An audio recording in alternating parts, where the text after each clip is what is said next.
Hello, and welcome to your Gaussian mixture models lecture. Before we begin, I want to quickly review what a Gaussian or normal distribution is. A Gaussian or a normal distribution just refers to that typical bell-shaped distribution that you might be used to seeing. The distribution is defined by two parameters, the mean and the standard deviation. The mean determines where the distribution is, and the standard deviation determines how spread out it is. You don't need to know this exact formula, but this is what is called the probability density function of your distribution. This gives it that bell shape. Now, this is an example of a univariate Gaussian, but we can have Gaussian distributions that have more than just one variable, aka more than one dimension. And those are the types of Gaussian distributions that we will be talking about here. The data behind Gaussian mixture models is that the data that we observe might be a combination of two or more different normal distributions that are combined together. For instance, here I have some fake data looking at the amount that people spend on fast food in a typical week. A Gaussian mixture model says that this pattern of data that we see can be explained by having at least two groups of normal distributions. Here we have two groups of people. Basically, we have one group over here that tends not to spend a lot on fast food every week. In this group, we have people who tend to spend a little bit more on fast food each week. As you can see, the data that we're observing is a combination of these two groups. In this case, there's about a 50% of group A and 50% of group B, but those proportions don't have to be equal. All that we're saying is that the data we're seeing is a product of having multiple groups of normally distributed people that are then combined together. In two dimensions, that might look something like this. Again, over here are those multivariate Gaussians that I was talking about. If we take these multivariate Gaussians and project them into a 2x2 scatter plot, we get something that looks like this. And what does that look like to you? Hopefully, clusters. And this is great because we often use Gaussian mixture models for clustering. We assume that there are multiple unobserved groups in our data, each of which has a multivariate Gaussian distribution of data. Our goal, as with any clustering algorithm, is to figure out what those groups are. When used for clustering, Gaussian mixture models can be seen as an extension or a generalization of k-means. So let's talk a little bit about some of the key differences. One of the assumptions we made in k-means is called a hard assignment. This assumed that every data point belonged to exactly one cluster. Gaussian mixture models relaxes this assumption by using soft assignment, or also called probabilistic assignment. This means that instead of having data points belong to exactly one cluster and none of the other clusters, every data point actually belongs to every single cluster with some probability. If we actually needed to make a classification and put a data point in a cluster, we could then choose whatever cluster has the highest probability. The next assumption that we made in k-means is that all of the variances are the same. Remember, in k-means, we assumed spherical variance, aka that a sphere could roughly encapsulate our clusters. Gaussian mixture models relaxes that assumptions by allowing the variances of our different features to be different. Lastly, k-means assumed that there's roughly the same amount of data points in each cluster. Gaussian mixture models, on the other hand, explicitly models how many data points are in each cluster, and they don't have to be the same between clusters. As we can see, Gaussian mixture models can be seen as a generalization or extension of an algorithm we already know, k-means. So in order to dig a little bit more into Gaussian mixture models, let's go back to k-means and talk about the math that goes into it. Remember that our goal with k-means was to choose clusters that minimize the within cluster variance. In other words, data points in a cluster are very similar to other members of that cluster. This formula, often referred to as the distortion, is just a way to mathematically measure that. It's a metric that assesses the performance of our model where smaller values are better. Our goal is to choose cluster assignments as well as cluster centers that minimize this value. Now, let's go over the different terms in this formula. First up, we have these RNKs. This just refers to a 0 or a 1, indicating if data point N is in cluster K. It'll be 1 if that data point is in that cluster, 0 otherwise. Next, we have xn. This term just refers to the actual data point. And lastly, we have mu k. Mu k refers to the center of cluster K.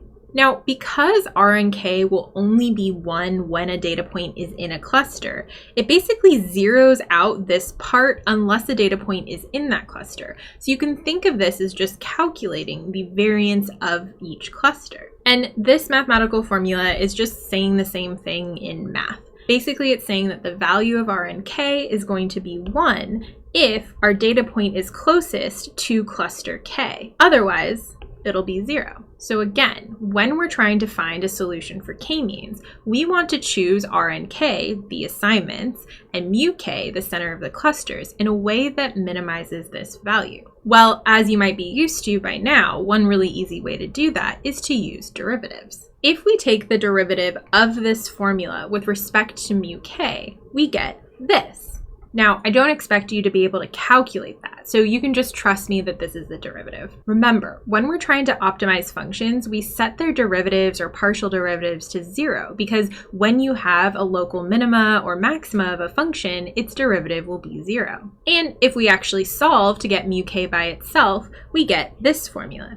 This basically tells us what the optimal value for mu K is. And if you look at this formula for a second, you may realize that it's saying that the center of our cluster should just be the average of all of the data points that belong to that cluster. So surprise, we did a lot of fancy math, but all we were really doing was k-means. When we look at this formulation, because we have hard assignment, these R and K values can only be 0 or 1. Data points only belong to a cluster or not. And as we saw with k-means, the values of the centers of the clusters are just going to be the average of all of the data points that belong to that cluster. By the way, since all of those R and Ks are either 0 or 1, we can rewrite this denominator to just be the number of data points in cluster K.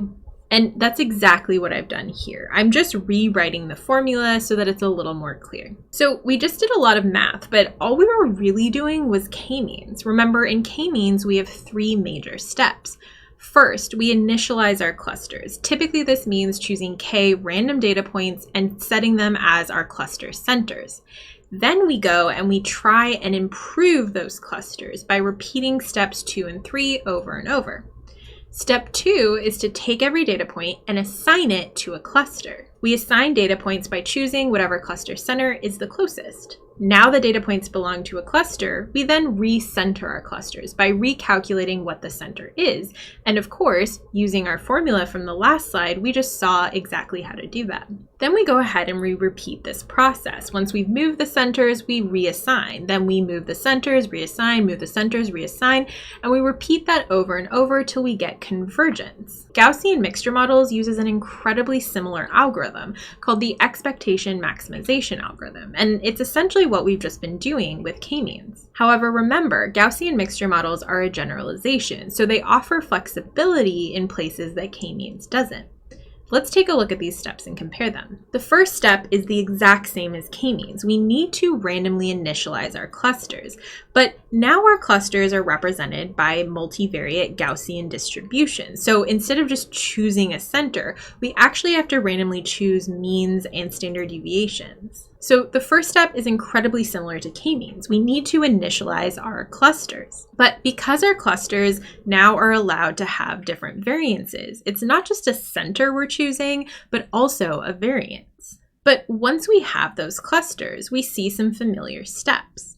The first thing we need to do is assign data points to a cluster. That's step 2. But remember, in Gaussian mixture models, we are not doing hard assignment. Data points don't just belong to a cluster. They belong to all clusters with some probability. So the point of step 2 is not to assign data points to a cluster, but rather to calculate the probability of data points belonging to each of our clusters. Next, we have step 3. In k-means, step 3 is to recenter our clusters. And that's basically what we're doing here as well, except we also have to calculate variances. Remember, Gaussian mixture models allow the variances to be different, but that means we need to explicitly model what they are. So we're not just calculating the new means of our clusters, but rather also the variances. And there's another fly in the ointment. Remember in k-means that data points only belong to a single cluster. So it was super easy to just take the data points that belong to a cluster and calculate the mean.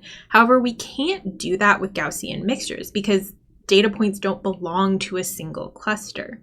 So it turns out that all of the data points get a say in what the mean and variance is of our clusters. But data points that are more likely to belong to a cluster have more say in what the mean and variance should be. Just like with k-means, we then repeat steps 2 and 3 over and over until we get convergence. All right, so let's dig a little bit into the math of Gaussian mixture models. At the beginning of this lecture, we talked about the fact that mixture models essentially mean we have a bunch of distributions that we then combine together, and that's what causes the data that we observe. Mathematically, this might look something like this. We're basically saying that the data we observe is a weighted combination of our different distributions. These pkx's are the different distributions, and these wk's are their weights. So if we only have 10% of our data from one of the distributions and 90% from the other, these weights would tell us that. In the case of a Gaussian mixture model, all of these distributions are just normal distributions with a given mean and variance. All this is saying is what we saw at the very beginning of this lecture.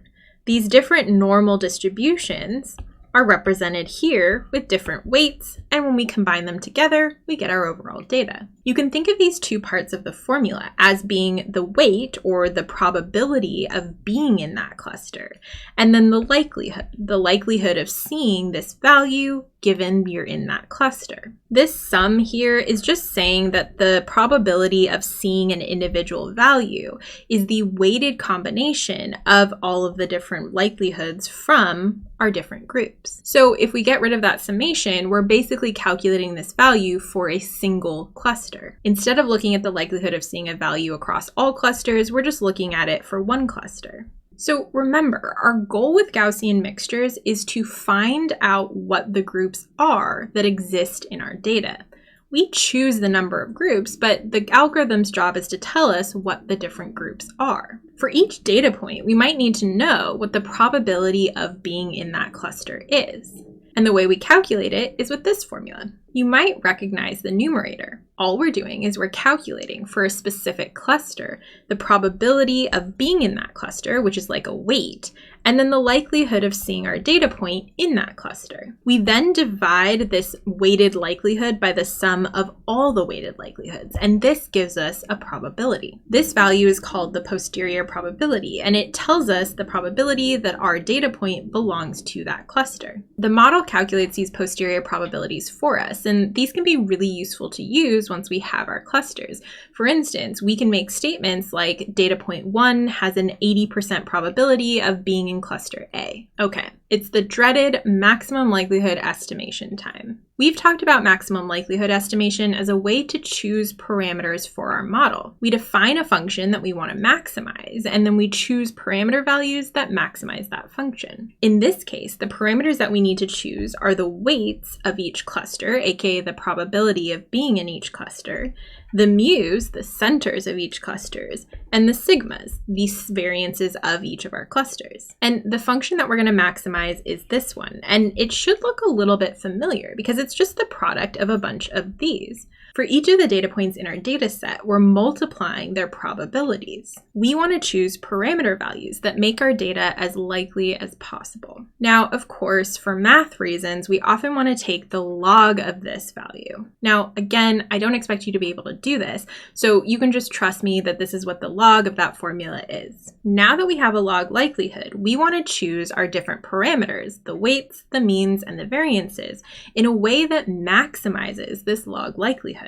Now, life's too short, so we're going to skip this actual derivation, but as with any maximum likelihood estimation problem, we're going to take the partial derivatives, and set them equal to 0 to solve for the best values of our parameters. In the next few slides, as we discuss the algorithm, I'll tell you what those values are. So remember, in Gaussian mixture models, just like in k-means, we basically have these three major steps.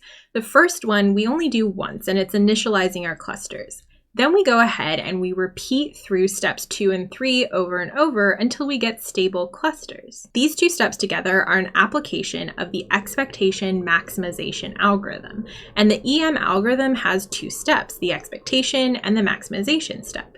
Step 2 is our expectation step. Remember that in Gaussian mixture models, data points don't belong to a cluster, rather they have a probability of belonging to every cluster.